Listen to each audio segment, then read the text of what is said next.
Congress incharge Meenakshi Natarajan పై BRS working president KTR చేసిన వ్యాఖ్యలకు కాంగ్రెస్ నేత అద్దంకి దయాకర్ కౌంటర్ ఇచ్చారు. కాంగ్రెస్ లో ఉన్న క్రమశిక్షణ విధి విధానాలకు నిలువెత్తు రూపం మీనాక్షి నటరాజన్ అని అద్దంకి అన్నారు. సామాన్య రైతు కుటుంబంలో పుట్టిన రేవంత్ రెడ్డి సీఎం అయ్యారనే అక్కసుతోనే ఇలా మాట్లాడుతున్నారని పేర్కొన్నారు. మీనాక్షి నటరాజన్ గారు చేసిన కామెంట్స్ బీఆర్ఎస్ వాళ్ళకి ఎక్కడో తాకినట్టుంది. మిత్రుడు కేటీఆర్ మాట్లాడుతున్నాడు, అదొక పెద్ద జోక్ కాంగ్రెస్లో అని చెప్పి. కాంగ్రెస్లో ఈరోజు ఎలాంటి సంస్కృతి సాంప్రదాయాలు రాజకీయ సాంప్రదాయాలు ఉంటాయో వాటికి నిలువెత్తు రూపం మీనాక్షి నటరాజన్ గారు. అంతేకాకుండా ప్రజల సొమ్మును బ్యాగులు కంటైనర్లను మీరు దోచుకుంటుంటే కాగ్రిపోటే చాలా విషయాలు చెప్పింది కదా. అలాంటి నాయకుణ్ణి ఫామ్ హౌస్లో కూర్చోబెట్టింది రేవంత్ రెడ్డి గారు. అది గుర్తుపెట్టుకోండి.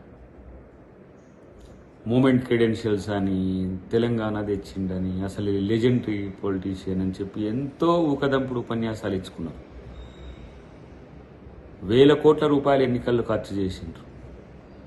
ఏ సింపుల్ మ్యాన్, ఒక సామాన్య రైతు కుటుంబం నుంచి వచ్చిన రేవంత్ రెడ్డి గారు ఎలా ఇంతటి మీరు చెప్పుకుంటున్న కేసీఆర్ను పడగొట్టి అధికారంలోకి రావడం అనేది మీరు జీర్ణించుకోలేకనే రాజకీయ అక్కసుతోనే ఈ కామెంట్స్ చేస్తున్ననేది నేను ఈరోజు ఆరోపిస్తున్నాను. రెండవది, రాజకీయాల కోసం మీరు మైకుల ముందు రోజు అబద్ధాలే చెప్పుడు మొదలు పెడుతున్నారు. మీరు, మీ బావగారు, మీ సోదరి, మీతో కలిసిన మిత్రులంతా కూడా ఈరోజు రాజకీయంగా కాంగ్రెస్ అంతర్గత అంశాలన్నింటినీ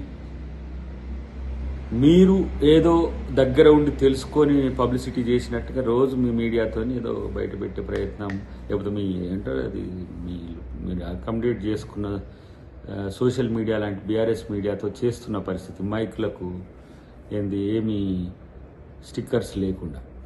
కానీ ఇప్పటికైనా మీరు మీ రాజకీయ పరిస్థితిని మీరు నిజాయితీగా అర్థం చేసుకోకపోతే మేము చేసేది ఏం లేదు. రాజకీయ విమర్శల కోసం రోజు ఒక విమర్శ కాంగ్రెస్ పార్టీ మీద చేస్తే కొత్తగా ఏదో వస్తుంది అనుకునే ఆలోచన అయితే లేదు. డెఫినెట్గా నేను అంటున్నా, మీరు మైకుల ముందు మాట్లాడలేరు, నిజం అంతర్గతంగా మాట్లాడలేరు. ఎందుకంటే అక్కడ కేసీఆర్ ఉంటాడు, ఇక్కడ ప్రజలు ఉంటారు. కేసీఆర్ ముందు నిజాలు మాట్లాడితే ఆయన పార్టీలో ఉంచడు, ప్రజల ముందు నిజాలు మాట్లాడితే మిమ్మల్ని ప్రజలు ఉంచరు. కాబట్టి ఈ లాస్ సిచ్యువేషన్ ఏదైతే ఉందో అది మీకు చాలా ఇబ్బందికరమైనప్పటికీ కూడా కాంగ్రెస్ అంతర్గత ప్రజాస్వామ్యంతో కాదు, నిజాయితీతో కూడిన రాజకీయాలకు నిలువెత్తు రూపంగా ఉంటుందని మాత్రం చెప్పగలను మిత్రమా.